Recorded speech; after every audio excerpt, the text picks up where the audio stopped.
Hello friends, this is Sonia. Welcome back with another video. आज हम करने वाले हैं चैप्टर नंबर 12 की वर्कशीट नंबर 12.1 का question number 2। So let's start. Question number 2 का part 1, identify the terms and factors bye tree diagram. इसमें आपको जो एक्सप्रेशन दिए हैं उसमें आपको फाइंड आउट करनी है, जो टर्म्स हैं वो फाइंड करनी है एंड देन आपको उनके फैक्टर्स भी राइट डाउन करने हैं with the help of tree diagram. Clear? Tree diagram से आपको वो करने हैं। Show the terms and factors by the tree diagram. तो जैसे आपको यहाँ पे फर्स्ट एक्सप्रेशन दिखाई दे रहा होगा x-3। तो पहले हम क्या राइट डाउन कर लेते हैं, इनकी टर्म्स। तो अगर मैं टर्म्स की बात करूँ तो ये टर्म्स कितनी है, यहाँ पे x हो जाएगी और दूसरी क्या हो जाएगी -3। उसके बाद हमने फाइंड आउट करने हैं इनके फैक्टर्स। अगर आप इनको आगे करना चाहते हैं तो इनको वैसे नॉर्मली तो क्या हो जाएगा, इसका फैक्टर x1 हो जाएगा, x एंड 1, और इसका हम लिख सकते हैं -1 एंड 3। तो हम इसको एज इट इज़ भी लिख सकते हैं, तो हम ये एज इट इज़ भी लिखेंगे तो यहाँ पे क्या रह जाएगा, -3 रह जाएगा। नेक्स्ट हम बात कर लेते हैं बी पार्ट की। इसमें क्या है, 1 + x + x²। तो पहले हम इसकी टर्म्स राइट डाउन करेंगे। कितनी टर्म्स हैं, देखो यहाँ पे 1, ये x एंड x², यानी कितनी टर्म्स होगी, 1 2 3 टर्म्स हो गई। अब इसके हमने आगे फैक्टराइज करना है इसको, तो फैक्टर क्या हो जाएंगे, x² के x and x। Clear? x का एज इट इज़ आ जाएगा और 1 का 1 हो जाएगा। तो ये क्या हो जाएंगे इसके फैक्टर। तो ये हम जो क्या लिख रहे हैं, ये तो है टर्म्स, और जो नीचे हमने ट्री बनाया है तो ये हमारा क्या शो कर रहा है आपको, ये शो कर रहा है फैक्टर्स। क्लियर? नेक्स्ट हम बात कर लेते हैं पार्ट सी की, y - y³। तो पहले हम इसके लिख लेते हैं नंबर ऑफ टर्म्स। तो टर्म्स क्या हो जाएंगी, y एंड y³। साइन का अपने ध्यान रखना है, यहाँ पे माइनस है तो यहाँ माइनस में साथ में लिखेंगे। तो हम इनके फैक्टर बनाते हैं। अब ये माइनस है तो ये -1 हो जाएगा, और y एंड y 3 टाइम क्यों लिखा, क्योंकि y की पावर कितनी है, 3। तो ये क्या हो जाएंगे, इसकी फैक्टर्स हो जाएंगे, और ये इसकी नंबर ऑफ टर्म्स कितनी है, 2। क्लियर? तो मैं बार बार नहीं लिखूंगी, यहाँ पे सिंपली देती हूँ मैं नंबर ऑफ टर्म्स एंड ये आपके फैक्टर्स हो जाएंगे। क्लियर? नेक्स्ट हम बात कर लेते हैं 5xy² + 7x²y। तो यहाँ पे देखो, पहले हम नंबर ऑफ टर्म्स लिख लेते हैं। टर्म्स क्या हो जाएंगे आपके पास, 5xy² और 7x²y। अब हम बात कर लेते हैं इनके फैक्टर्स की। तो ये हमने क्या लिख ली, इसकी टर्म्स। अब फैक्टर्स की बात करेंगे तो 5, इनको बस आपने अलग अलग करके लिख देना है। x y² है तो y कितने टाइम आ जाएगा, 2 टाइम आ जाएगा। तो ये इसके क्या हो जाएंगे, फैक्टर्स हो जाएंगे। देन 7x²y, 7x² 2 टाइम है तो यहाँ पे हम 2 टाइम x लिखेंगे एंड y। तो ये इसके क्या हो जाएंगे, फैक्टर्स हो जाएंगे। आई होप आपको समझ में आ रहा होगा। नेक्स्ट हम बात कर लेते हैं पॉइंट ई की। तो ई में क्या दिया हुआ है आपको, देखो यहाँ पे आपको दिखाई दे रही होंगी टर्म्स, कितनी दिखाई दे रही हैं, 3 टर्म्स दिखाई दे रही हैं। -ab, यहाँ पे है 2b² और 3a²। नो, आपको ध्यान रखना है साइन का भी, या माइनस है तो यहाँ पे हम माइनस का भी यूज़ करेंगे। तो अब हम बात कर लेते हैं इनके फैक्टर्स की। तो माइनस के लिए हम -1, a एंड b, बस इनको आपने अलग अलग कर देना है। अब 2 अलग आ जाएगा एंड b², तो 2 टाइम हम क्या यूज़ करेंगे, यहाँ पे b यूज़ करेंगे।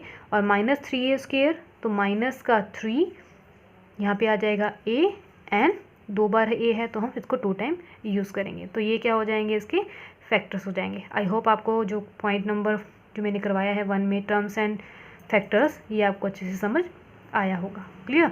अब हम बात कर लेते हैं क्वेश्चन नंबर 2 के पार्ट 2 के बारे में।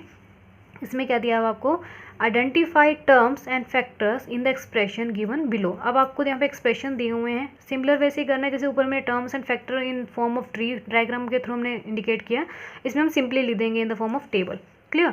अब यहाँ पे टर्म्स की बात कर रहे हैं, एक्सप्रेशन है -4x और 5 दिए हुए प्लस में। तो हम टर्म्स क्या होंगे, इसमें 2 ही टर्म्स हैं, -4x एंड 5। और अगर हम फैक्टर्स की बात करें तो -4x के फैक्टर क्या होंगे, -4 एंड x। और अगर मैं 5 की बात करूँ तो 5 का फैक्टर तो क्या हो जाएगा, 5 हो जाएगा।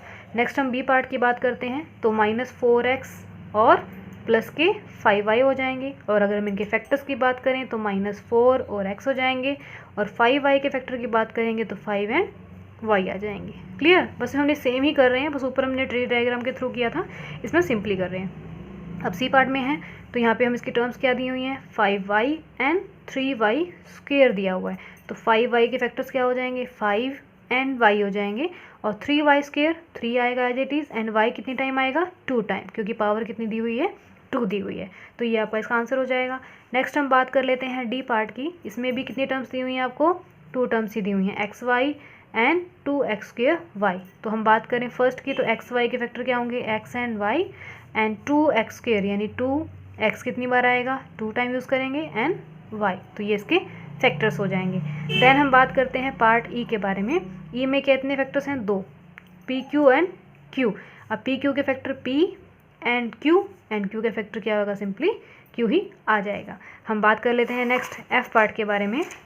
तो एफ पार्ट में कितनी टर्म्स आपको दिखाई दे रही हैं, यहाँ पे देखिए, यहाँ पे हैं 1.2 AB first term, then -2.4 B second term, and 3.6 A ये आपकी थर्ड टर्म हो जाएगी।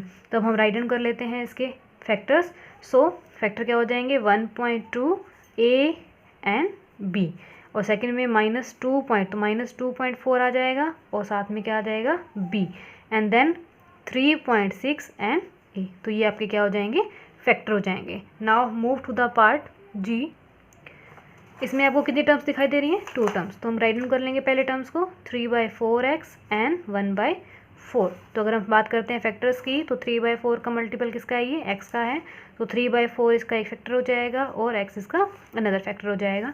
सिमिलर वे से 1/4 का फैक्टर क्या होगा, 1/4। लास्ट पार्ट की बात कर लेते हैं इसकी, 0.1 p² प्लस 0.2 q²। तो क्या आ जाएगा, 0.1 p² एंड 0.2 q² आ जाएगा। तो यहाँ पे फैक्टर क्या बनेंगे, 0.1 p² है तो 2 टाइम आएगा p, एंड देन 0.2 q² है तो हम q कितनी टाइम लिखेंगे, 2 टाइम राइट डाउन करेंगे। So this was your question number 2 from chapter number 12. So do watch my next video for more questions. Thank you and bye bye for now.